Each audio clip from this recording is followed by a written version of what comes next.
36वां सूत्र चल रहा है। ततः प्रातिभ श्रावण वेदना दर्श स्वाद वार्ता जायन्ते। तो इससे जो है, उसके बाद में जो है, जब सारा कुछ ज्ञान हो जाता है, सूत्र है 36वां।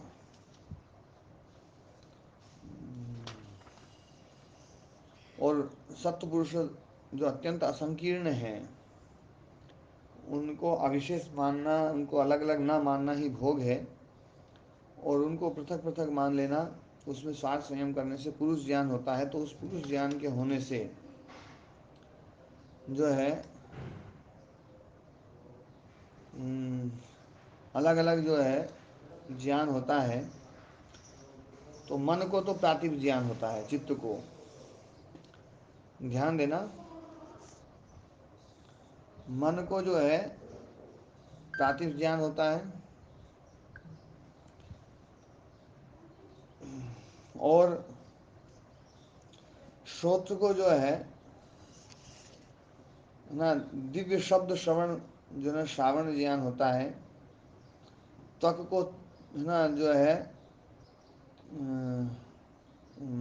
वेदन ज्ञान जो है ना, दिव्य स्पर्शाधिगम जो है वो त्वक को होता है। और चक्षु को जो है आदर्श दिव्य दिव्य रूप ज्ञान जो है ना वो होता है। और जिह्वा को जो है ना दिव्य आस्वाद जो है, दिव्य रस संवित। और घ्राण को जो है दिव्य गंध विज्ञान, वार्ता मतलब दिव्य गंध विज्ञान जो है ना, तो ये है ना जो है उत्पन्न होते हैं। तो वार्ता को दिव्य गंध क्यों कहा गया है? हाँ, गंध विज्ञान के लिए वार्ता शब्द प्रयोग होता है। अच्छा जी। जी। कई बार क्या होता है, कुछ शब्द ऐसे होते हैं जो हम जो है ना दूसरे अर्थों में बड़ा है ना उसको प्रयोग करने लग जाते हैं। और उसके कारण से उस शब्द की जो आत्मा होती है, उसका जो स्वरूप होता है, वो हमें पता नहीं चलता है फिर। तो जैसे नीला शब्द है, देखो मैं कुछ शब्दों के बारे में बताता हूँ। नीला शब्द जो है वो उसका क्या अर्थ है? नीला रंग। हाँ, नीला रंग है। आजकल हम नीला को, नीला कलर जो है ना वो मानते हैं। पर पहले नीला शब्द जो है ना नीले के लिए नहीं था, जो हल्का काला होता था ना उसके लिए था, जिसको सांवला बोलते थे। जो लोग जानते हो कि है ना लीला बैल, लीली गाय, गौ माता को लीली गाय भी बोलते थे। कुछ गाय होती थी लीली गाय, जिसको जो श्याम वर्ण वाली होती थी ना, उनके लिए लीली गाय बोलते थे। जो श्याम वर्ण का जो घोड़ा होता था उसके लिए है ना नीला अश्व जो है ना वो बोला जाता था। जिसको वो बोलते हैं नीला घोड़ा रा सवार महारा मेवाड़ी सरदार, हमारी सुनता सुनता ही जाजो जी। तो महाराणा प्रताप का घोड़ा जो था वो नीला था। तो नीला तो होता ही नहीं है घोड़ा। जो नीला जिसको हम आजकल नीला मानते हैं वो तो नीला नहीं होता है। लेकिन श्याम वर्ण का घोड़ा होता है, काला और एक भूरा होता है, पूरा मतलब काला सफ़ेद मिला हुआ जैसा। काले को नीला नहीं बोलते, जो हल्का काला होता है उसके लिए नीला शब्द है। ठीक है ना। तो है ना जो है शब्द का अलग अर्थ निकाल लेने से फिर हमें वो समझ में नहीं आता है। कुछ शब्द होते हैं जो बिल्कुल अर्थ कुछ और कहते हैं और हम कुछ और अर्थ में समझते हैं। जैसे है ना, एक होता है काम का और एक होता है बिना काम का। बिना काम का मतलब बेकार। जिसका काम ना हो, है ना। तो काम और बिना काम, है ना। मूल्य बिना मूल्य, मूल्य रहित है। बिना अर्थ जो है ना, वो बिना शब्द जिसके साथ आएगा उससे अपोजिट अर्थ देगा। बिना काम का मतलब काम से अपोजिट अर्थ देगा। यही है ना, क्यों जी? हाँ जी। हाँ जी। ऐसे एक होता है फालतू। फालतू मतलब बिना काम का। और बिना फालतू मतलब, तो जो बिना काम फालतू का का हो। मतलब तो होना चाहिए काम का। हाँ जी। पर हम जो ना फालतू के अर्थ में बिना फालतू शब्द का प्रयोग करते हैं। हाँ जी, करते हैं जी, बिना हैं? फालतू की बातें करते हैं। अरे बिना फालतू की बात मत करो यार। तो बिना फालतू की बात मत करो क्यों? अरे काम की बात कर रहा हूँ। क्योंकि बिना फालतू मतलब जो फालतू नहीं है, जो फालतू की नहीं है, लेकिन फिर भी हम बिना फालतू शब्द का प्रयोग देखो कर लेते हैं। हैं? तो कई बार हम शब्दों का प्रयोग जो है ना बड़ा उल्टा करते हैं। जैसे आजकल जैसे कटु शब्द ना, कटु, कड़वा। प्राचीन काल में कड़वा शब्द तीखे के लिए था। मिर्ची कड़वी होती थी और नीम तीखा होता था। मिर्ची कड़वी होती थी। अब ये बात आप लोगों को सुनने में ऐसा लग रहा होगा कि यार गुरु जी कहीं बेकार तो नहीं रहे हैं, क्योंकि इतना सुन लिया। कड़वा जो है ना, कड़वा रस तो नीम में है ना, मिर्ची में थोड़ी कड़वा है। लेकिन कड़वा रस जो है ना वो जिसको आजकल तीखा बोलते हैं उसी के लिए कड़वा शब्द था। इसलिए त्रिकटु शब्द है ना, त्रिकटु। त्रिकटु हाँ में कौन जी। कौन सी औषधि आती किसी को पता है? हाँ जी। कौन कौन सी? काली मिर्च, सौंठ और पीपल। काली मोड़ मिर्च, सौंठ और पिपली। सौंठ। इसमें कोई भी कड़वी है या तीखी है? सब तीखी है जी। सब तीखी हैं और इन्हीं को कहा जाता है त्रिकटु। ये कटु रस है। ये तीन कटु हैं। काली मिर्च है ना, कड़वी है ना, और मिर्च लौंग मिर्च पिपली है ना, और लौंग भी कड़वी और पिपली भी कड़वी, जबकि तीनों तीखी चीजें हैं। हाँ जी, सौंठ आती है। ए? सौंठ। सौंठ आती है। हाँ, सौंठ मिर्च पिपली, अदरक का जो सूखा हुआ, लौंग नहीं, सौंठ। सौंठ मिर्च पिपली जो है, तो सौंठ भी तीखी, पिपली भी तीखी, और काली मिर्च भी तीखी, लेकिन इसको कटु कहा जाता है। तो प्राचीन काल में जो कटु शब्द है ना, जहां पर भी कटु आता है वहां कटु के लिए तिक्त शब्द, मतलब आजकल समझाना हो तो तीखा समझाना पड़ता है। आयुर्वेद में कटु शब्द तीखे के लिए है। और जो तिक्त रस है वो नीम में है। नीम में तिक्त रस है ना, सनाए में तिक्त रस है, भूमि आंवला में तिक्त रस है। ये जो कड़वी चीजें हैं वो सब तीखी हैं। तो शब्द जो ना कई बार बिल्कुल उल्टे अर्थ में प्रयुक्त होने लग जाता है। मुझे यूं भी कह रहे थे ना, लेंटर गिर गया। हाँ, लेंटर गिर गया। हाँ, उसको खड़ा किया वो गिर गया है। हाँ। पर चलो वहां तो गिरते भी हैं, चलो उसकी पट्टी के ऊपर तो अपन डालते ही हैं, है ना? लेकिन जो मैंने शब्द बोले वो बिल्कुल भिन्न अर्थ में जा रहे हैं। और ऐसे ही एक साहस शब्द है ना, साहस। जी। हाँ, साहस शब्द जो ना, पहले साहस शब्द जो ना वो बलात्कार के लिए, रेप के लिए आता था। आजकल साहस शब्द बड़ा अच्छे अर्थ में आता है। अरे तो बहुत साहसी है ना। अब किसी को बलात्कारी कह दो तो बहुत गलत लगता है, और साहसी कहें तो बहुत अच्छा लगता है। और प्राचीन काल में साहस शब्द जो है ना वो इस अर्थ में प्रयुक्त होता था। तो कई बार शब्द जो है ना कालांतर में जाते जाते अर्थ जो है ना बदल जाता है। तो ये वार्ता शब्द जो है ना, साहस होता था दुस्साहस। नहीं साहस दुस्साहस क्यों बोलते हैं? अब आजकल बोलते हैं साहस के साथ दुस्साहस, नहीं तो पहले तो साहसिकस चोरः, उदाहरण भी आता है व्याकरण में। साहसिकस चोरः मतलब जिसने, मतलब जो चोरी भी करी और गलत काम भी किया, उसके लिए साहसिक शब्द का प्रयोग होता है। तो ये वार्ता शब्द जो है ना, ये है ना जो है, जो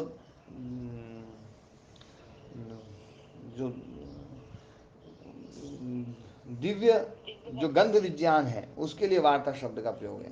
वो उसमें भाष्य में भी देखेंगे, वार्ता तो दिव्य गंध विज्ञानम, है ना?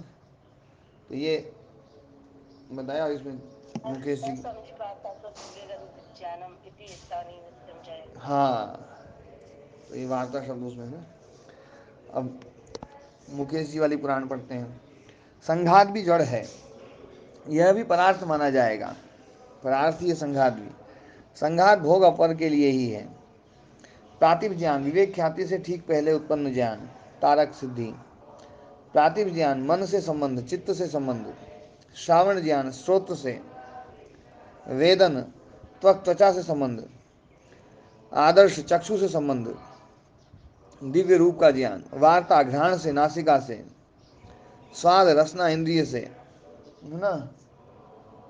तो ये जो है वो बता नहीं। प्रातिभ ज्ञान से बहुत सूक्ष्म चीज़ों का ज्ञान हो जाता है। व्यवधान से युक्त चीज़ों का, बहुत दूर की चीज़ों का और अतीत की चीज़ों एवं अनागत चीज़ों का ज्ञान होने लगता है। हाँ, आगे कहा ते समाधौ उपसर्गा व्युत्थाने सिद्धयः। तो समाधि में तो ये जो है ना उपसर्ग ही हैं। व्युत्थान में भली जो है ना सिद्धि हैं। समाधि में जो है ना जो समाहित चित्त है जिसका, उसके लिए तो ये जो सिद्धियां हैं ये उपसर्ग है। उपसर्ग मतलब विघ्न, विघ्नदायक हैं। उपसर्ग मतलब उपद्रवाह, उपसर्गाः उपद्रवाः विघ्नाः। व्युत्थान में ये सिद्धियां हैं। जब व्युत्थान पक्ष होता है, चित्त जब व्युत्थित है, समाहित नहीं है, मतलब जो है ना एकाग्र नहीं है, तो उस अवस्था में सिद्धियां बड़ी अच्छी लगती हैं।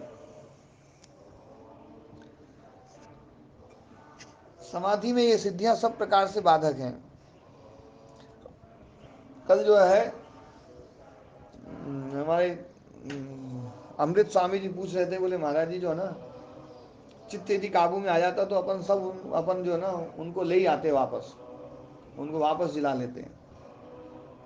इन्होंने बाद में कहा तो मैंने कि चलो इस बात की चर्चा मैं पाठ में करूंगा। मैं जब अंत्येष्टि संस्कार हो रहा था उससे पहले भी बहुत जो है ना इस विषय में सोच रहा था। अंत्येष्टि संस्कार में भी सोच रहा था कि यदि सिद्धि आ जाए तो अग्नि में प्रवेश करके उसको जिला करके वापस निकाल के ले आओ, सारी बीमारी बीमारी खत्म खत्म करकुरा करके। और तभी अगले क्षण ये विचार आया कि यदि सिद्धि वाली अवस्था होती तो योग की भी अवस्था होती, और योग की अवस्था होती तो उसमें से बिल्कुल नहीं लाते। योग की अवस्था होती तो उसमें बिल्कुल नहीं लेकर के आते, उसकी आवश्यकता ही महसूस नहीं होती। और गुरु जी वो अग्नि में दहना है पर क्योंकि शरीर का था। क्योंकि ऐसा लगता भैया कि ये तो एक व्यवस्था है, इसमें हस्तक्षेप करने की जरूरत नहीं, सही हो रहा है। वहाँ फिर जो ना जो हो रहा है ना उसको ज़्यादा बदलने का मन नहीं रहता है। ज़्यादा बदलने का मन तभी रहता है जब आदमी योगी नहीं है और जब सिद्धियाँ नहीं होती हैं। तो इसलिए जो है ना और सिद्धि नहीं हो गई और फिर भी आदमी मतलब उसका प्रयोग कर रहा है तो योग भ्रष्ट हो जाता है। इसलिए कहा देखो व्युत्थान पक्ष में सिद्धियाँ हैं जब आदमी समाहित नहीं है। व्युत्थान मतलब देखो दो ही अवस्था है, एक व्युत्थान अवस्था, एक समाहित अवस्था। समाहित अवस्था मतलब चित्त जब समाधिस्थ हो, और व्युत्थान जब समाधिस्थ नहीं हो, या तो क्षिप्त हो, मूढ़ हो, विक्षिप्त हो। क्षिप्त मूढ़ विक्षिप्त अवस्थाएं हैं व्युत्थान अवस्था, और समाहित अवस्थाएं एकाग्र और निरुद्ध अवस्था। तो व्युत्थान अवस्था में ये सिद्धियां लगती हैं, लेकिन जैसे ही समाहित अवस्था में जाते हैं तो ये सिद्धियां बड़ी बाधक लगती हैं कि इन सिद्धियों की जरूरत नहीं अपने को, आगे बढ़ो। नहीं, योगी गुरु जी ऐसा भी सोच सकता है कि व्युत्थान चित्त जिनका है उनके लिए ये व्यक्ति जरूरी है होना, इसको इसलिए वापस लाना चाहिए।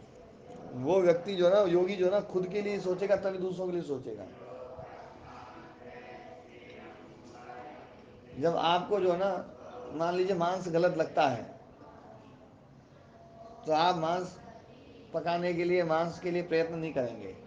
यूं नहीं होंगे यार उसके लिए बहुत अच्छा लगता है यार मांसाहारी के लिए, चलो अपन कर दें उनके लिए। उनके लिए क्यों करेंगे अपन? जो अपने को अच्छा नहीं लगता वो काम थोड़ी करेंगे अपन। नहीं, हम नहीं खाते हैं, कोई खाता है तो उसकी व्यवस्था उसके लिए नहीं। पकाएंगे अपन। नहीं पकाएंगे नहीं, व्यवस्था भी नहीं करेंगे। व्यवस्था करना ही तो पकाना है। मतलब उसके लिए मारना, जीव जंतु को मार करके लेकर के आना और पका करके बढ़िया खिलाना, बोले भैया मैं तो नहीं खाता हूँ, तो मुझे तो सिद्धि नहीं चाहिए। मुझे तो सिद्धि नहीं चाहिए पर तुम्हारे लिए सिद्धि है, ले जब खुद को सिद्धि लगेगी ना, खुद के लिए जरूरत है तभी करेगा आदमी, नहीं तो वो व्यवस्था को क्यों हस्तक्षेप करेगा।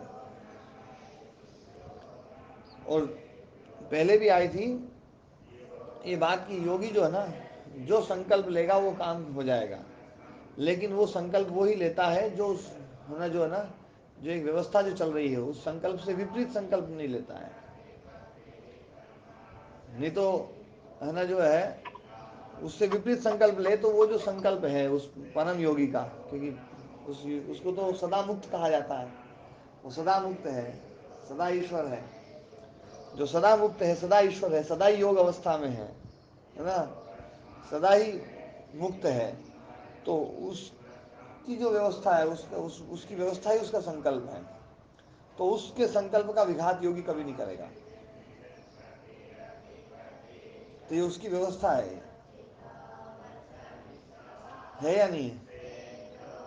नहीं, व्यवस्था तो इनकी चूक भी तो हो सकती है कि परमात्मा ने उनको थोड़ी मार दिया। हाँ, इनकी चूक है, और इनकी चूक के कारण से जो हो चुका है वो उसकी व्यवस्था है। तो अव्यवस्था हुई। अव्यवस्था नहीं है, ये तो व्यवस्था है। व्यवस्था तो महाराज जी तब होती है जब बिल्कुल कोई दिक्कत नहीं, ऐसे मर गए, अब वो तो ये अव्यवस्था चूक, हो के मरे उल्टा। चूक में मरना है तो सही है।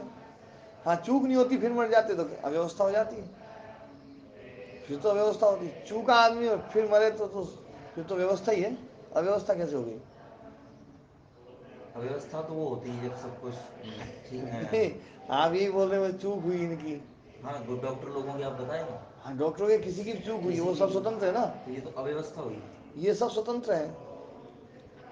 जो स्वतंत्र है उसकी चूक का है ना जो ना फल तो देना पड़ेगा कि नहीं दे? तो हमारी स्वतंत्रता में व्यक्ति गलती थोड़ी करता है, जानबूझ के करी गई हो उनसे भी, स्वतंत्रता में ही उनसे भी। गलती, स्वतंत्रता वाली ही गलती है। स्वतंत्रता में तो गलती मानी नहीं जाएगी। फिर तो उसकी मानी जाएगी, स्वतंत्रता में गलती हाँ, मानी गई। स्वतंत्रता में उसकी मानी जाएगी, स्वतंत्रता थी, ये सब स्वतंत्र थे। लेकिन फिर भी इनसे गलती होगी, ये थोड़ी हाँ। चाहते थे ये मर जाए। हाँ, तो स्वतंत्रता में गलती करी तो उसका फल तो देना पड़ेगा ना। स्वतंत्रता में यदि किसी ने गलती करी है तो उसका फल तो देना पड़ेगा। हम्म। हम्म? आपसे चूक हो जाए, घी गिर जाए, तो परमात्मा सोचे यार इससे तो गलती से गिर गया, इसका डब्बे में से घी मत गिराओ। नहीं, वो आपके हाथ में गिलास है और आपने, आपकी चूक से वो गिर गई, अरे बोले यार ये तो चूक से गिर गई है, मत मत गिराओ, तो ना दूध गिरना नहीं चाहिए इसका। बस ऐसी बात है मतलब। हाँ जी। लेकिन वो स्वतंत्रता में मान लो डॉक्टर से गलती ये मान लें गलत इंजेक्शन दिया तो वो चाहता थोड़ी था कि कोई मरे। हाँ हाँ, वो तो चाह नहीं रहे थे कहाँ वो। गलती? देखो, तो भले के लिए चाह रहे थे, सब भला है। और वो तो देखो, उनके भाई भी डॉक्टर हैं, वो वहीं पर हैं, उनकी पत्नी भी जो ना डॉक्टर लाइन से जुड़ी हुई है, नर्स है। नशा। है ना, और नर्स ज़्यादा बड़ी डॉक्टर होती है। बिल्कुल। हैं? अनुभव बहुत ज्यादा होता है। हाँ, हाँ, उसको अनुभव अनुभव बहुत होता है ज्यादा सही। होता जो सीधा डॉक्टर डॉक्टर पक जाता है ना, उसको तो इंजेक्शन लगाना नहीं आता कई बार। नर्स जो है ना बड़ी सफाई से इंजेक्शन लगा देती है। तो ना जो है सब, मतलब जो है सब होते हुए भी वो तो क्या, जो है ना जो हो चुका है वो हो चुका है। हम्म। तो ये समाधि में उपसर्ग हैं, समाधि में बाधक हैं, व्युत्थान पक्ष में सब सिद्धियां हैं ये है। बात जो है महाराज ना जी इन्होंने। प्रणाम। हाँ, प्रणाम जी। महाराज जी आपने अभी कहा तो जो योगी है वो अपने संकल्प से बाकी लोगों में जागृति तो करते ही हैं, हाँ, जागृति दृष्टिकोण करते बनाने। हैं। महाराज, ज्ञान का जागरण आवश्यक है। हाँ मतलब परमात्मा की व्यवस्था में तो बिग नहीं डालते लेकिन अपने संकल्प से ये परमात्मा जैसे की आप व्यवस्था ही जागृति है, कर रहे हैं तो ज्ञान का जो जागृति करते जागरण हैं है ना। मतलब। जी। एक मिनट। यहाँ का जो ना ये बीच बीच में आती रहेंगी, और जैसे आदमी आध्यात्म में घुसता जाएगा, जैसे जैसे चित्त जो ना मतलब निर्मल होता जाएगा, चित्त में ज्ञान होता जाएगा, वैसे वैसे सिद्धियाँ आती जाएंगी। ये सारी सिद्धियाँ ये चित्त का ही बल है, और ये योग के द्वारा आता है, इसलिए योग को सबसे बड़ा बल बताया गया है। नास्ति योग समम बलम, नास्ति सांख्य समम ज्ञानम, नास्ति योग समम बलम। सांख्य के समान कोई ज्ञान नहीं है और योग के समान कोई बल नहीं है। और ये बात जो है ना, वो लोग कहते हैं जो वेदांत को पढ़ते हैं, वो लोग ये कहते हैं। तो योग सबसे बड़ा बल है, चित्त जो है ना, ये चित्त की शक्तियां हैं। चित्त में बहुत शक्ति है, बस अनंत नहीं कह सकते, पर सारी शक्तियां यूं कह सकते हैं। मैं तो यूं कहना चाह रहा था। है? मैं तो यूं कहना चाह रहा था कि यूं हाँ वो रहता है, क्लेश दग्ध बीज नहीं होते हैं। के बाद जो नहीं बचेगा तो नित्य निर्दोष वर्ष होगा। हाँ, ये विवेक ख्याति जो आएगी ना, वो ही कर्माशय को मारती है, क्योंकि वो क्लेशों को मार देती है, क्लेशों को दग्ध बीज कर देती है, सबको भून देती है, तो उसके बाद में कर्माशय जो है ना वो भी दग्ध बीज हो जाता है। जी हाँ, तो ये है ना समाधि पक्ष और व्युत्थान पक्ष की बात बताई। हम्म, हम्म, कौन सी फाइल खुली? हाँ जी, समाहित चित्त योगी के लिए सिद्धियां विघ्न हैं। पहली बात, समाधि में ये सिद्धियां सब प्रकार से बाधक हैं, इसलिए योगी इनको छोड़ देता है। व्युत्थान अवस्था में ये सिद्धियां हैं, किंतु समाधि में ये सिद्धियां विघ्न हैं। समाहित चित्त योगी के लिए ये सिद्धियां विघ्न हैं। प्रातिभ ज्ञान एकाग्र अवस्था में ही होता है। बंध कारण शैथिल्यात प्रकार संवेदाच चित्तस्य परिशैरावेश। ये सूत्र अब कल करेंगे ना, आज इतना ही।